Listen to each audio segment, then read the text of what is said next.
ఇది కేవలం సరిహద్దుల యుద్ధం కాదు, ఓ చరిత్ర నిండిన ద్వేషం, ఓ శాంతికి ఎదురైన శాపం. 1947 విభజనతో మొదలైన వేరు వేరు దేశాల ప్రయాణం, కశ్మీర్ మాది అంటే మాది అంటూ మొదలైన యుద్ధం, అది మొదటిది మాత్రమే, చివరిది కాదు.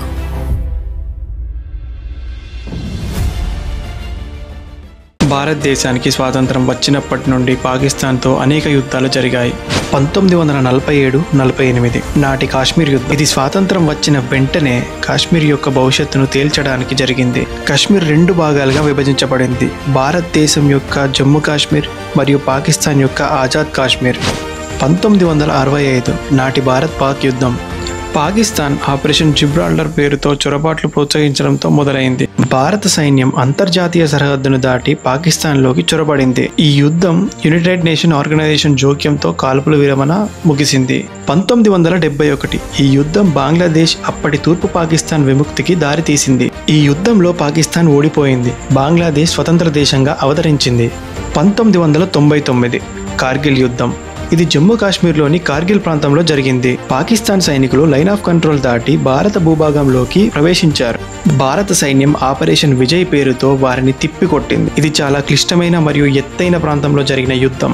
2019 ఫిబ్రవరి 14 పుల్వామా దాడి. జమ్మూ కాశ్మీర్లోని పుల్వామా జిల్లాలో ఒకతను వాహనంతో సిఆర్పిఎఫ్ కాన్వేను ఢీకొట్టాడు. ఈ దాడిలో 40 మంది సిఆర్పిఎఫ్ సిబ్బంది మరణించారు మరియు చాలా మంది గాయపడ్డారు. పాకిస్తాన్ ఆధారిత ఉగ్రవాద సంస్థ జైషే మహమ్మద్ ఈ దాడికి బాధ్యత వహించింది. 2016 సెప్టెంబర్ 18 ఉరి అటాక్. జమ్మూ కాశ్మీర్లోని ఉరి పట్టణ సమీపంలో ఉన్న భారత సైన్యం యొక్క బ్రిగేడ్ ప్రధాన కార్యాలయంపై దాడి జరిగింది.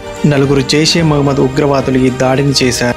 ఈ దాడిలో 19 మంది భారత సైనికులు మరణించారు మరియు చాలా మంది గాయపడ్డారు. ఈ దాడి తర్వాత భారతదేశం లైన్ ఆఫ్ కంట్రోల్ వెంబడి పాకిస్తాన్ ఆక్రమిత కాశ్మీర్లోని ఉగ్రవాద స్థావరాలపై సర్జికల్ స్ట్రైక్ చేపట్టింది. ఈ పుల్వామా, ఉరి, ఇప్పుడు జరిగిన పహల్గాం దాడులు భారతదేశ చరిత్రలో చీకటి అధ్యాయాలు.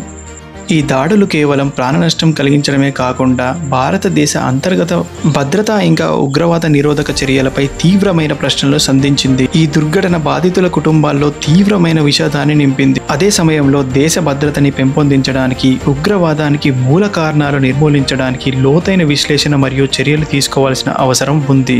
ఈ దాడి మనందరినీ ఆలోచింపజేస్తుంది.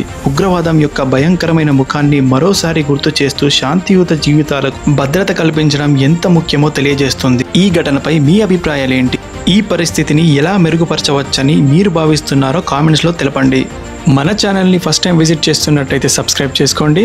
ఈ కంటెంట్ కనుక మీకు నచ్చితే లైక్ చేయండి, మీ ఫ్రెండ్స్ అండ్ మీ ఫ్యామిలీ మెంబర్స్కి షేర్ చేయండి. Thanks for watching. మళ్ళీ కలుద్దాం.